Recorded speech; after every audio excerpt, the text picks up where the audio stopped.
हरियाणा इस समय एमएसपी पर 14 फसलों की खरीद करने वाला देश का एकमात्र राज्य है। हरियाणा के मुख्यमंत्री मनोहर लाल का दावा है कि राज्य में एमएसपी पर कुल 14 फसलें खरीदी जाती हैं, जो देश में सबसे अधिक है। न्यूनतम समर्थन मूल्य यानी एमएसपी वह मूल्य है जिस पर सरकार किसानों से उनकी फसल खरीदती है। अगर इसे दूसरी भाषा में समझे तो एमएसपी के तहत सरकार फसलों की एक न्यूनतम कीमत तय करती है। इसे न्यूनतम समर्थन मूल्य कहा जाता है। खुले बाजार में फसलों की कीमतों में होने वाले उतार चढ़ाव से किसानों को बचाने के लिए ये व्यवस्था लागू की गई है। इसका फायदा ये है कि यदि कभी फसलों की बाजार कीमत गिर जाती है तब भी सरकार इस एमएसपी पर ही किसानों से फसल खरीदती है, जिससे खुले मार्केट में दाम गिरने के बावजूद भी किसानों का नुकसान नहीं होता है। देश में एमएसपी के तहत कुल 22 फसलें नोटिफाइड हैं, जिसमें खरीफ की 14, रबी की 6 और 2 अन्य फसलें भी शामिल हैं।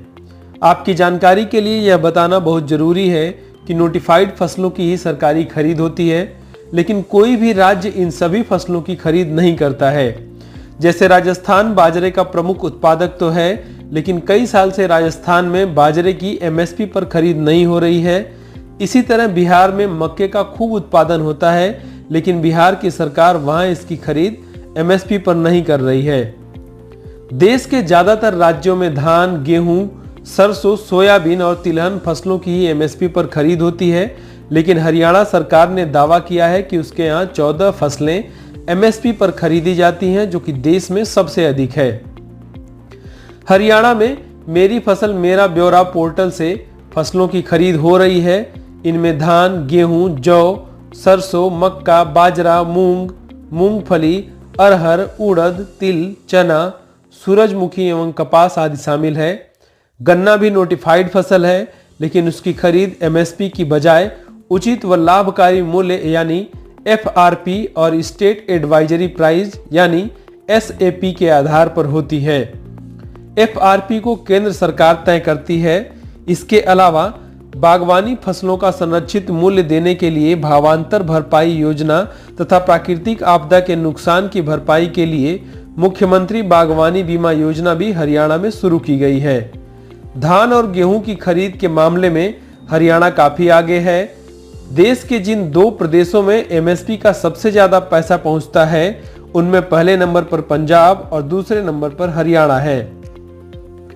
हरियाणा के राज्यपाल बंडारू दत्तात्रेय ने कहा है कि प्रदेश सरकार द्वारा किसानों के कल्याण के लिए हर संभव प्रयास किए जा रहे हैं।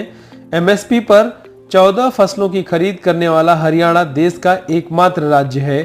इन फसलों में गेहूं, धान, सरसों, जौ, चना, मक्का, बाजरा, कपास, मूंग, मूंगफली, सूरजमुखी, उड़द, तिल और अरहर शामिल हैं। प्रति व्यक्ति दूध उपलब्धता में देश में हरियाणा का दूसरा स्थान है। हरियाणा में प्रतिदिन प्रति व्यक्ति दूध की उपलब्धता 1118 ग्राम है, जो देश में दूसरे स्थान पर है, जबकि दूध उपलब्धता का राष्ट्रीय औसत 406 ग्राम है। प्रदेश में करीब 16 लाख परिवारों के पास 36 लाख दुधारू पशु हैं। यहाँ पशुपालन को प्रमोट करने के लिए सरकार पशु किसान क्रेडिट कार्ड योजना भी चला रही है, जिसके तहत बहुत सस्ता लोन मिलता है। खेती किसानी की तरक्की के लिए हरियाणा की सरकार कुछ अन्य प्रयास भी कर रही है। जैसे अभी हाल ही में राज्य सरकार द्वारा गन्ने के प्रति क्विंटल दाम 372 रुपए से बढ़ाकर 386 रुपए कर दिया गया है, जो देश में सबसे अधिक है। राज्य के मुख्यमंत्री मनोहर लाल ने गन्ना किसानों के भविष्य की सुध लेते हुए आगामी वर्ष के लिए भी दाम 400 रुपए प्रति क्विंटल देने की घोषणा की है। भूजल को बचाने और पर्यावरण संरक्षण के लिए हरियाणा की सरकार मेरा पानी मेरी विरासत योजना लेकर आई है। इसके तहत हरियाणा में कम पानी वाली फसलों को प्रोत्साहन दिया जा रहा है। धान की खेती छोड़कर वैकल्पिक फसलों की खेती या कम पानी वाली फसलों की खेती करने वाले किसानों को सरकार 7,000 रुपए प्रति एकड़ की प्रोत्साहन राशि दे रही है। सरकार पराली प्रबंधन पर होने वाले खर्च की पूर्ति के लिए प्रति एकड़ की दर से किसानों को 1,000 रुपए का अनुदान दे रही है। ऐसी और खबरों को देखने के लिए बने रहिए हमारे साथ। धन्यवाद।